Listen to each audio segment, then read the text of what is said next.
Did you know that being liked has nothing to do with being nice? Sounds backwards, right? But think about it.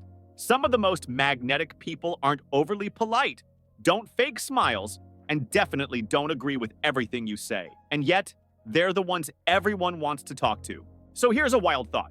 Trying to be likable might be the very thing that's making you invisible. Let's break the cycle. We've all done it, nodded when we didn't mean it, laughed just a bit too hard, said, "That's so interesting," about something we found deeply boring. And why? Because deep down, everyone wants to feel accepted. But here's the irony. When you chase approval, people can feel it, and it actually pushes them away. The good news?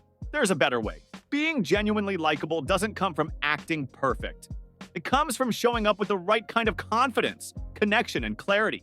Today, we're unpacking a simple three-part framework that helps you become the kind of person others feel naturally drawn to. The kind of person people remember, respect, and want more of, without sacrificing who you are. Here's what we'll cover. 1. The energy mirror.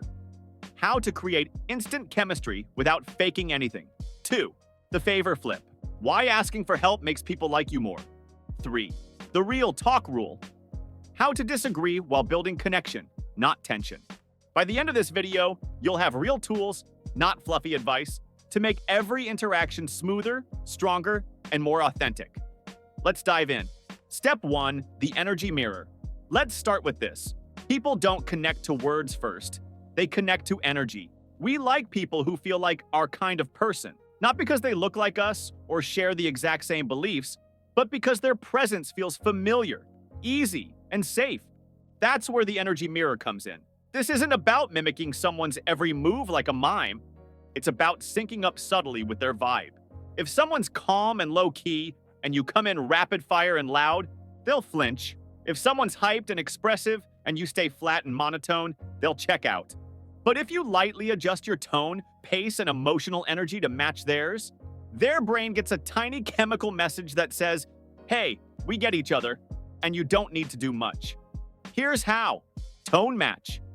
Are they soft-spoken or lively? You don't have to copy them, just slide a little closer to their volume and rhythm. Emotional tempo. Are they chill or energetic? Meet them halfway. Keyword echo. Pick up on words they use repeatedly, wild, brilliant, tough, and sprinkle them back in naturally. Why does this work? Neuroscience gives us a clue. Mirror neurons. When we see someone express something that feels familiar, our brains light up as if we're experiencing it ourselves. That creates trust and fast. So instead of trying to be impressive, aim to be in tune. Connection over perfection, always. Step 2, the favor flip. Here's where things get really interesting. Most people assume that doing favors makes you more likable. And while being helpful is great, it doesn't always stick. But asking someone else for a small favor? That's where the real magic happens. It's called the Ben Franklin effect, a psychological phenomenon where we tend to like people more after we've helped them, not the other way around. Sounds strange, right? But the logic goes like this. If I go out of my way to help someone, my brain subconsciously concludes, I must like this person, otherwise why would I bother? That creates a loop of connection and subtle investment. But here's the key. It has to be a small favor. Not a life-changing task, just enough to get someone involved in your story. Here are some easy ways to use this. Micro opinions. Which of these looks better to you? Or would you go with option A or B? Low effort help. Can you help me carry this real quick? Or mind grabbing the extra pen for me? Tiny expertise asks, you seem great at coding. What's your take on this? It's not about manipulation, it's about creating mutual value. People love to feel helpful. And when you ask in a way that makes them feel respected, skilled, or valued, that tiny moment becomes a bonding moment.